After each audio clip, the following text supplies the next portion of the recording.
May I invite Professor S.R. Bhatt to felicitate the Honorable Governor.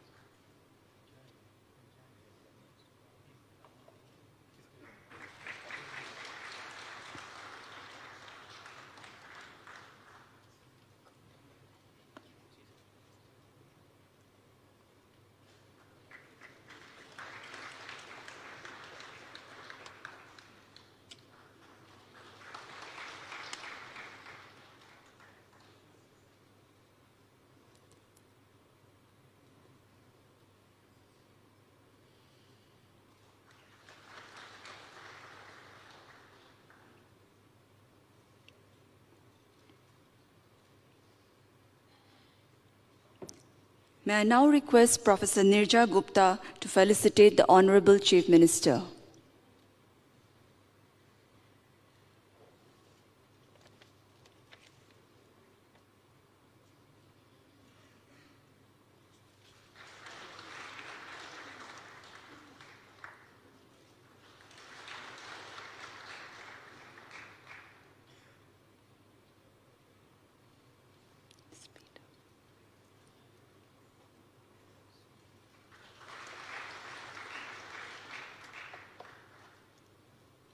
Now I would like to invite the Honorable Chief Minister to deliver his address.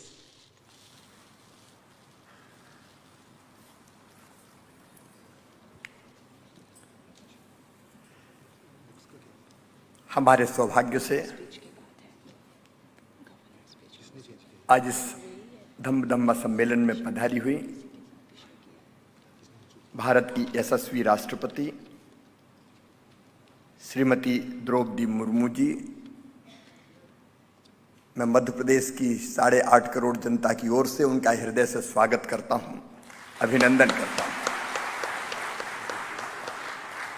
Madhya Pradesh के कर्मठ राज्यपाल आदरणीय श्री मंगू भाई पटेल जी, अभी हम जिनको सुन रहे थे, श्री राम जन्मभूमि तीर्थ क्षेत्र ट्रस्ट के कोषाध्यक्ष और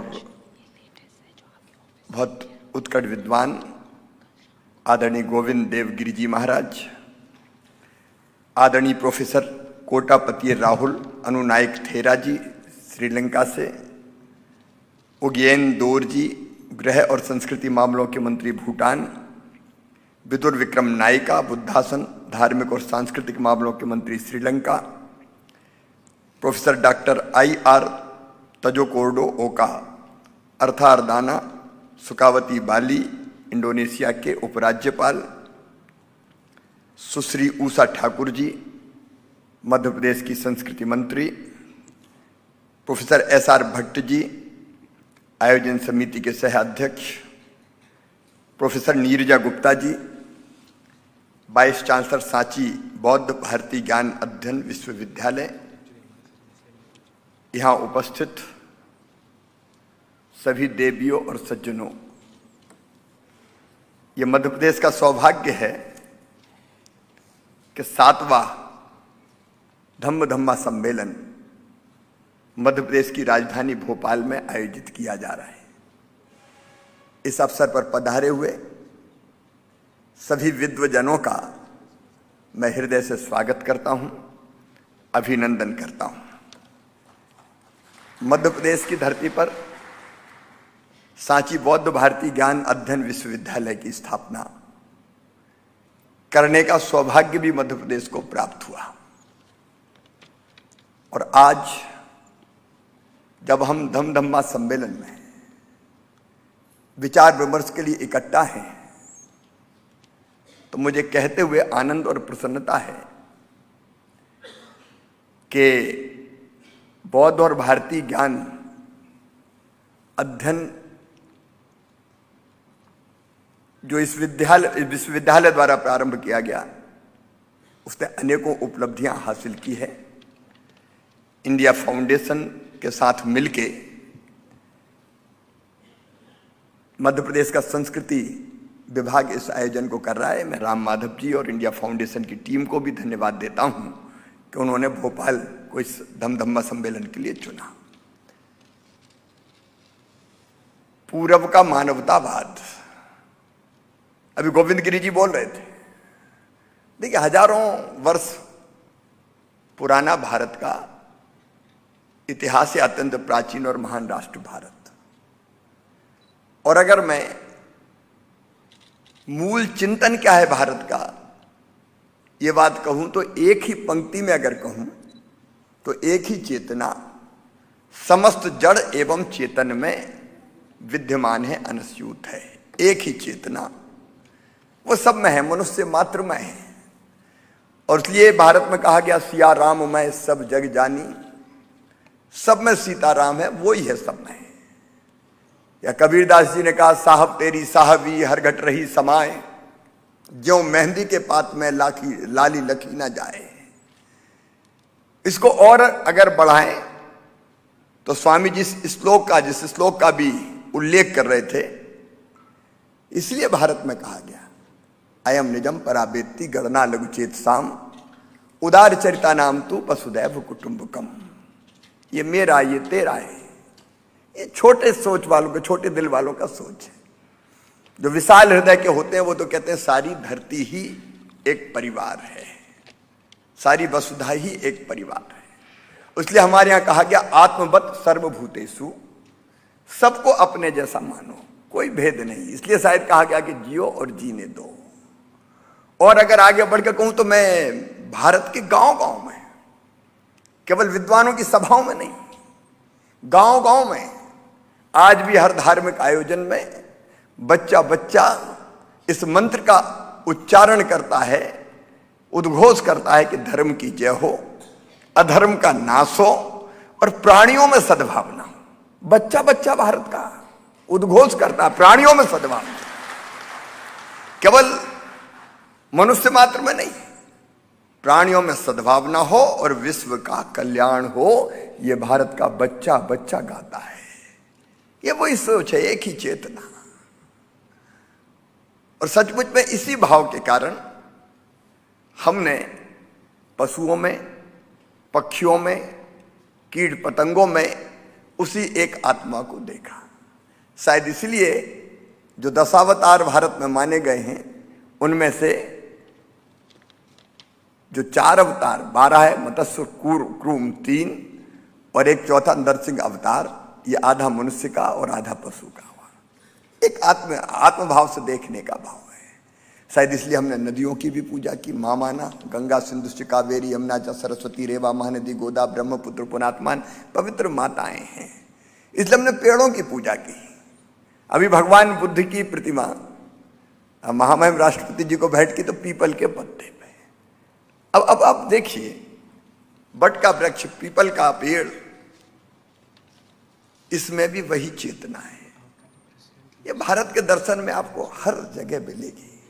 मैं बहुत विस्तार में नहीं जाऊंगा, महामहिम को सुनेंगे। सारी धरती एक परिवार है, केवल धरती नहीं, धरती पर रहने वाले बाकी प्राणियों के लिए भी ये धरती है। अब आजकल सोचा जाने लगा है, मध्य प्रदेश में भी हम लोग चीता विलुप्त हो गए थे तो नामीबिया और दक्षिण अफ्रीका से लेके आए, गाय को माता मानने का भाव। तो ये सोच में और चिंतन में। और अगर हम धम्मा के बारे में बात करें तो देखिए, मुझे कहते हुए प्रसन्नता है कि धर्म और धम्म का पहला सिद्धांत सभी जीवों के साथ दया और सम्मान के साथ व्यवहार करना। एक ही बात है, एक ही चेतना सब में है, आत्मवत सर्वभूतेषु। दूसरी चीज अगर कहें तो ज्ञान और बोध का अर्थ, ज्ञान और बोध पैदा करना, जिसका अर्थ है चीजों की नश्वरता और अंतर संबंधों को पहचानना।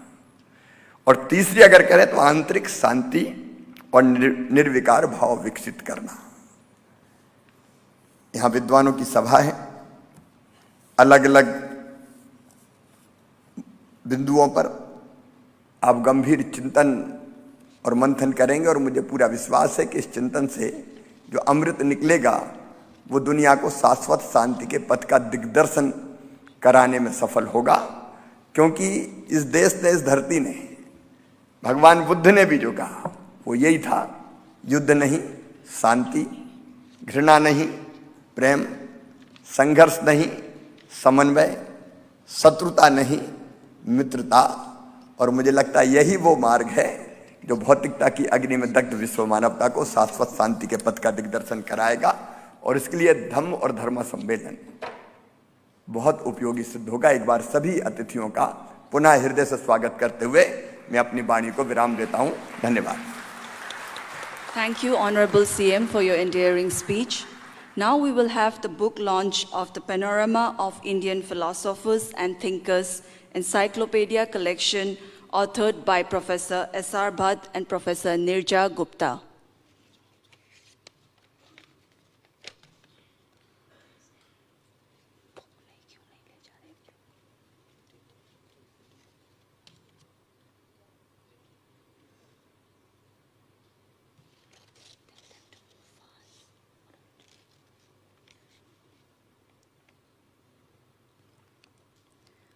On the occasion of glorious 75 years of Azadi Ka Amrit Mahotsav, this book has been published. It is comprised of 3 volumes, Spiritual Legacy, Premier, and Medieval and Modern.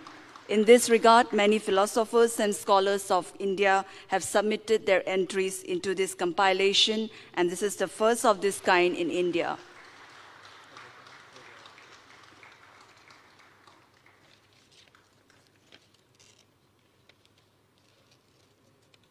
May I now invite the Honorable Governor to deliver his address.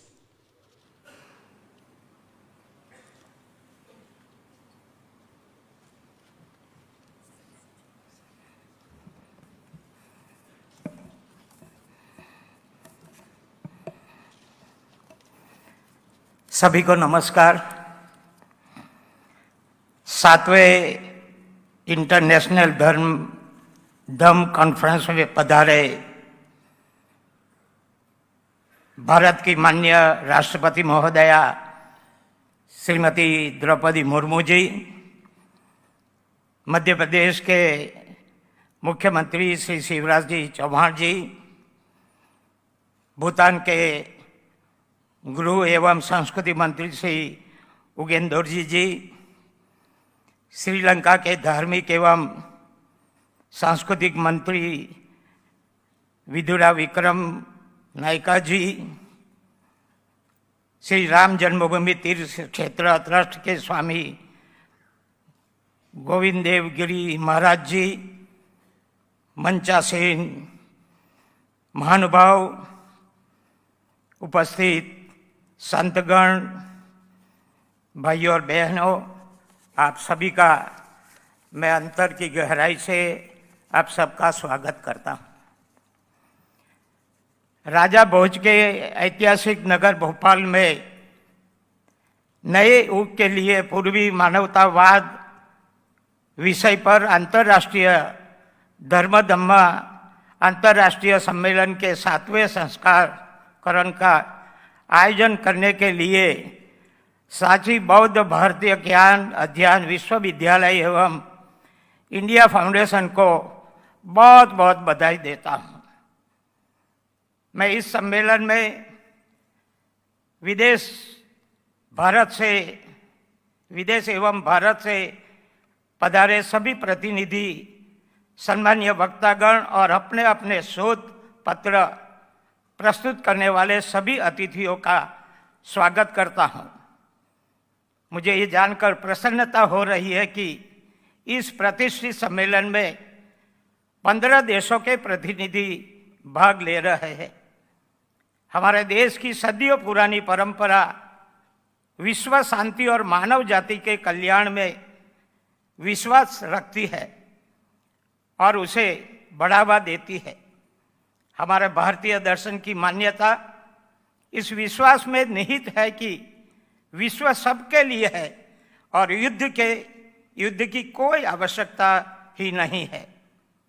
मानवता के कल्याण के लिए शांति, प्रेम और एक दूसरे के प्रति विश्वास आवश्यक है।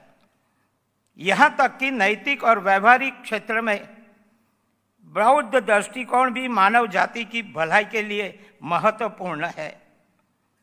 वैश्विक परिदृश्य में अतिवाद, विस्तारवाद, जलवायु परिवर्तन के प्रतिकूल प्रभावों से मानवता की सुरक्षा हेतु भारतीय ज्ञान एवं ऋषियों का चिंतन ही आज के समय में समाधान का रास्ता प्रस्तुत करता है। इस वार्षिक सम्मेलन का उद्देश्य दो प्राचीन सभ्यता के बीच विचारों के परस्पर विनिमय के माध्यम से सद्भाव को बढ़ा देना है, ताकि धर्म धम्म चिंतन की स्वतंत्रता का एक वास्तविक उत्सव बन सके। सदियों से चली आ रही सांस्कृतिक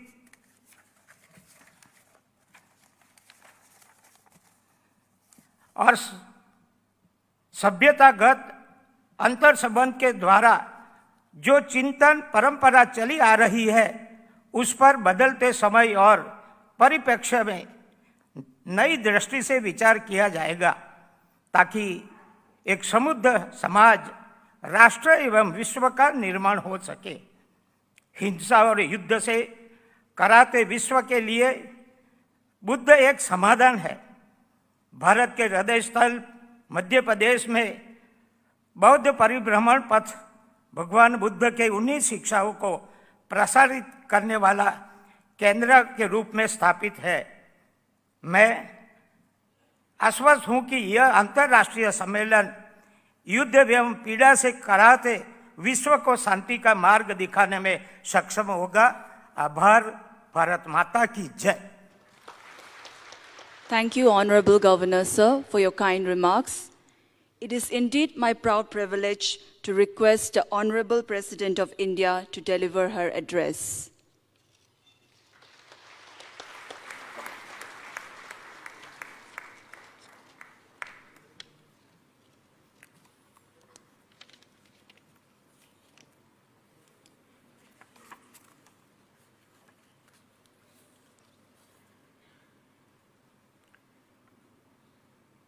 इस सम्मेलन में उपस्थित मध्य प्रदेश के राज्यपाल आदरणीय श्री मंगू भाई पटेल जी, मुख्यमंत्री आदरणीय श्री शिवराज सिंह चौहान जी, minister of home and culture affairs Bhutan mister Ugen दर्जी जी, मिनिस्टर ऑफ बुद्ध शासन religious and cultural affairs government of Sri Lanka mister Vidur Vikram नायक जी, मध्य प्रदेश सरकार से संस्कृति मंत्री सुश्री उषा ठाकुर जी, श्री राम जन्मभूमि तीर्थ क्षेत्र ट्रस्ट के कोषाध्यक्ष स्वामी गोविंद देव गिरी जी महाराज,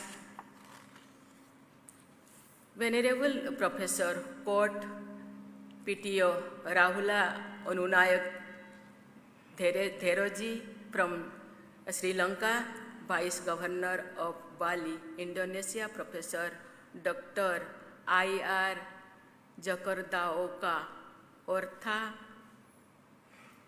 Ordana मुकावती जी, धम्म सम्मेलन की आयोजन समिति के सह अध्यक्ष professor SR Bhatt ji, Sanchi university के बुद्धिस्ट इंडिक स्टडीज की कुलपति डॉक्टर नीरजा गुप्ता जी, देश विदेश से आए हुए संत समाज और प्रतिनिधिगण, देवियों और स्वजनों, सबको मेरे नमस्कार प्रणाम। इस धम्म सम्मेलन का आयोजन करने के लिए मध्य प्रदेश की राज्य सरकार, Sanchi university of Buddhist Indic studies तथा इंडिया फाउंडेशन की मैं सराहना करती हूँ। इस सभागार को आदरणीय कुशाभाऊ ठाकरे जी का नाम दिया गया है। मुझे उनके सानिध्य का सौभाग्य प्राप्त हुआ था। जौन सेवा के कार्य में धम्म के आदर्श के अनुरूप निस्वार्थ और संपूर्ण समर्पण का उदाहरण प्रस्तुत करने वाले ठाकरे जी का स्मरण करना सभी को नैतिकता दायित्व है। धर्म और सेवा भाव से उनको जोड़ता है। मैं उनको नमन करती हूँ, प्रणाम करती हूँ, श्रद्धा सुमन अर्पण करती हूँ। I feel very happy to note that delegates from several countries are participating in this convention. Their participation in this convention underlines the universal appeals of the ideals of Dharma Dhamma. I am sure that they are happy to be in Madhya Pradesh, where Sangchi and Bharhut are located. The stupa complexes and Sangchi and Bharhut have been great symbols of the eternal Indian message of Dharma Dhamma since ancient times. The great banyan tree of Indian spirituality has its roots in India, and its branches and veins are spread all over the world. The delegates of this convention are messengers of Eastern humanism, which forms the core of all the major schools of Indian philosophy. For scholars, there are different schools of philosophy, but mystics of the world speak the same language. When realized souls decided to become compassionate teachers or gurus, their traditions came into existence. Many such traditions originated in India and have been flourishing across the world. These traditions are based on philosophies that did not spring from merely intellectual exercises. These philosophies are based on actual experiences of realized souls who were seekers of the ultimate truth and had realized it for themselves. That is why these philosophies are called darsana or direct vision, and the founder of every school is called a seer, that is drashta or darshanik. देवी और स्वजनों, अपनी आध्यात्मिक दृष्टि को महर्षि पतंजलि ने इन शब्दों में व्यक्त किया था, दुखों में वो सर्वम विवेकीनः, और भगवान बुद्ध ने कहा था सर्वम दुखम। कालांतर में गुरु नानक ने कहा नानक दुखिया सब संसार। लेकिन इन सभी ईश्वरीय विभूतियों ने दुख से निकलने का मार्ग भी सुझाए हैं। मानवता के दुख के कारण का बोध करना और उस दुख को दूर करने का मार्ग दिखाना पूर्व के मानववाद की विशेषता है, जो आज के युग में और अधिक महत्वपूर्ण हो गए हैं। महर्षि पतंजलि ने अष्टांग योग की पद्धति स्थापित की।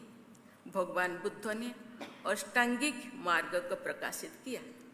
गुरु नानक देव जी ने नाम सिमरण का रास्ता सुझाया, जिसके लिए कहा जाता है नानक नाम जहाज है जो ढोए सो उतरे पार। कभी कभी कहा जाता है धर्म का जहाज हिलता डोलता लेकिन डूबता नहीं है। धम्म की अवधारणा भारतीय चेतना का मूल स्तर रही है।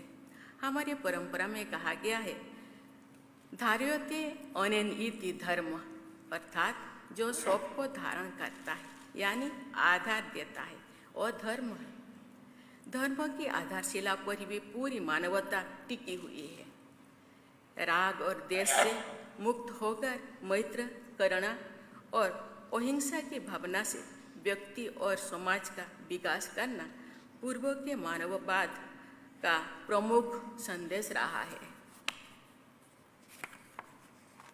नैतिकता पर आधारित व्यक्तिगत आचरण तथा समाज व्यवस्था पूर्व के मानववाद का व्यवहारिक रूप है। नैतिकता पर आधारित ऐसी व्यवस्था को बचाए रखना और मजबूत बनाना हर व्यक्ति का कर्तव्य माना गया है। हमारी परंपरा में ये कहा जाता है कि जिस समाज में धर्म की रक्षा की जाती है वो समाज भी धर्म का संरक्षण प्राप्त करता है। धर्म रक्षति रक्षितः। Ladies and gentlemen, the path of Dhamma or virtues is a humane path. Loving kindness or metta, compassion or karuna, selfless joy of mudita, and equanimity of upekkha are important elements of Eastern humanism as propounded by the Buddha. Eastern humanism looks at the universe as a moral stage and not as a material battleground. In the building and sustaining of this moral order, every individual has to be action-oriented and not really on fact. The great Indian epic Mahabharata contains this statement by Bhishma Pitamaha: I consider personal efforts to be above all.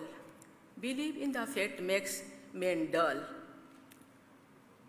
Paurusham hi param mane devam nishchitya mohyate. Eastern humanism believes that blind impulses lead to individual fights and even wars between countries. When India proclaims on the global stage that the entire world is but one family, Vasudhaiva Kutumbakam, it proclaims its commitment to Eastern humanism. We feel happy that the International Committee was very enthusiastic in adopting June 25 as the International Day of Yoga in 2015. This highlights the universal appeal of Eastern humanism, when India emphasizes that peace, not war, is the way forward. India expresses its commitment to Eastern humanism.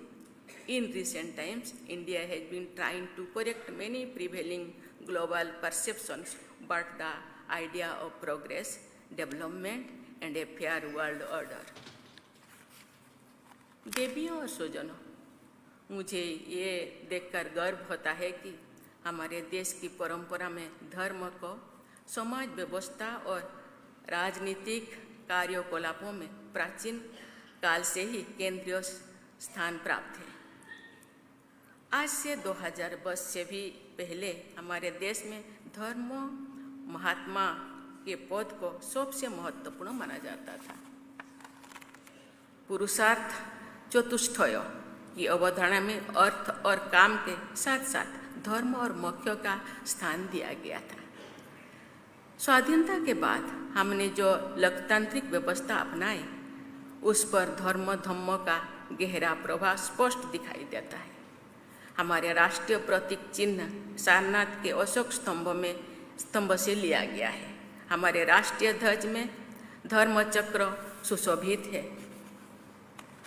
Lok Sabha के अध्यक्ष की कुर्सी के पीछे धर्मचक्र प्रवर्तनाय का प्राचीन ध्येयवाक्य अंकित है, जो सारनाथ में दिए गए भगवान बुद्ध के प्रथम प्रवचन की याद दिलाते हैं और हमारे लोकतंत्र को उस महान शिक्षा से जोड़ता है।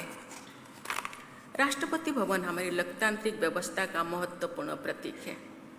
राष्ट्रपति भवन के सबसे प्रमुख कक्ष में भगवान बुद्ध की लगभग 1500 साल पहले की एक प्रतिमा शोभायमान है, जो अभय मुद्रा में सभी उपस्थित व्यक्तियों को आशीर्वाद प्रदान करती है।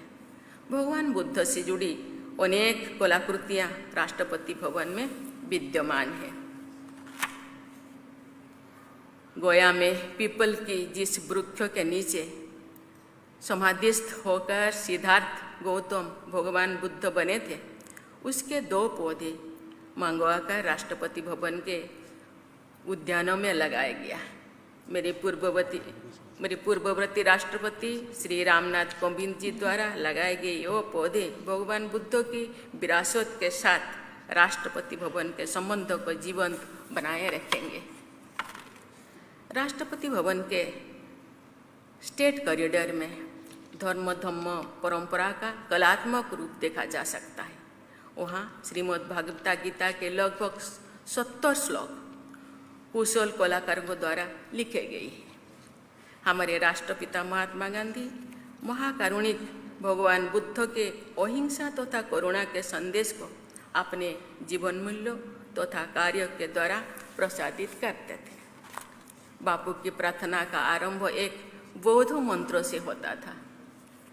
उनकी प्रार्थना में गीता तथा अन्य उपनिषद के श्लोक पढ़े जाते थे।